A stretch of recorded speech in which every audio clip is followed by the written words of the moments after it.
மறுபடியும் என்னென்னா ஒரு இன்ட்ரெஸ்டிங்கான கேரக்டர் ப்ளே பண்ணுறது அப்படிங்கிறது சினிமாவில். அதுவும் அலாங் வித் நட்டி சார், ஒரு குட் டீம் கூட உங்களோட காம்பினேஷன் அமைகிறதுல ரொம்ப மகிழ்ச்சி. நீங்கள் சொல்லுங்கள், ஆக்சுவலி இந்த பைப்போலார் டிஸார்டர் அப்படிங்கிறது ரேர் டு சி தான். ஆமாம் ஆமாம். அது நமக்கு அந்த மாதிரி எப்படி சொல்கிறது, ரியாலிட்டியில் அவங்க எப்படி பிஹேவ் பண்ணுவாங்க அந்த மாதிரியான விஷயங்கள் நமக்கு தெரிவிக்க வாய்ப்பு இல்லை.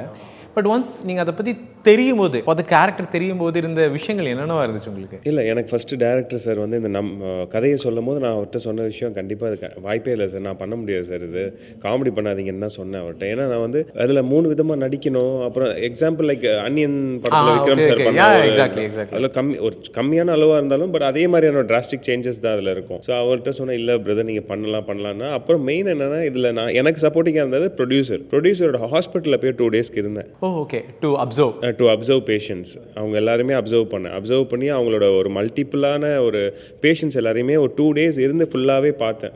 எலக்ட்ரிக் ஷாக் கொடுத்தாங்க ஒரு பேஷண்ட்டுக்கு, டேரெக்டாகவே நான் ஆப்ரேஷன் தேட்டரில் போய் என்னை கூட்டிகிட்டு போய் காமிச்சார். அந்த மாதிரி நிறைய இன்னொரு லேடிக்கெலாம் ப்ளூ கலரில் கண்ணு மாறிடுது. அதெல்லாம் அவங்களுக்கு மென்டலாக டிஸ்டர்ப் ஆகிறதுலாம் நிறைய அந்த மாதிரி விஷயங்கள் நிறையா இருந்துச்சு.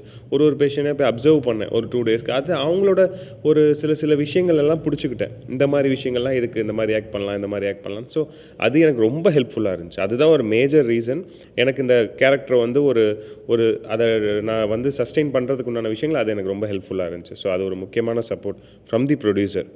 அண்ட் டேரக்டர் சார் வந்து எனக்கு அதை நடித்து காமிச்சார். டேரக்டர் சார் என்னோட சூப்பராக நடிப்பார், அதனால் அவர் நடித்து காமிச்சார். இந்த கேரக்டராகவே எனக்கு நடித்தா அது எனக்கு எல்லாமே ஹெல்ப்ஃபுல்லாக இருந்துச்சு. அப்படி தான் இந்த ஒரு பைப்போலார் டிஸார்டர் பர்சனாக நடிக்க முடிஞ்சிச்சு.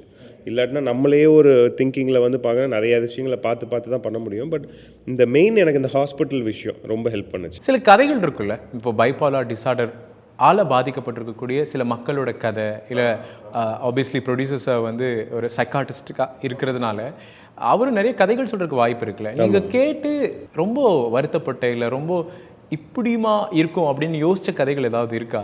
இல்லை, கேட்டு வருத்தப்பட்ட நான் ரொம்ப நிறையா கேட்கல. பட் இந்த ஒரு லேடியோட இன்ட்ராக்ட் பண்ணேன். அந்த லேடி என்னென்னா கிட்டத்தட்ட ஒரு 15 to 20 டேஸ் சுத்தமாக சாப்பிடல. 15 to 20 டேஸ் சாப்பிடவே இல்லை. அவங்க அழுதுகிட்டே இருக்காங்க. என்ன ரீசன் கேட்டால் அவங்க நாய் இறந்துருச்சு. இந்த மாதிரி அவங்க மென்டலாக அஃபெக்ட் ஆகிருந்தாங்க. அப்புறம் வந்து இன்னொரு பேஷண்ட் பார்த்தா அவர் வந்து அந்த ஹாஸ்பிட்டலில் 3 டோர் இருக்குது. இப்போ எப்படி கீழ்பாக் ஹாஸ்பிட்டலில் இருக்கிற மாதிரி அங்கே ஒரு 3 டோர் இருந்துச்சு. அது ஒரு டோரையே எடுத்திருக்காரு.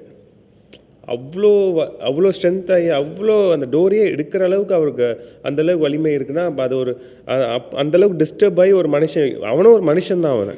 ஸோ அந்தளவுக்கு அவருக்கு அந்த மாதிரி ஒரு டிஃப்ரெண்ட்டான பேஷண்ட்ஸ் பார்த்தேன். அது எல்லாமே தான் நான் பார்த்தேனே தவிர ரொம்ப இன்டெப்த்தாக கதைகள் நான் பெருசாக பார்க்கல. ஆனால் ஐ இன்ட்ராக்டட் வித் பேஷண்ட்ஸ். அதுதான் எனக்கு ரொம்ப ஹெல்ப் பண்ணுச்சு.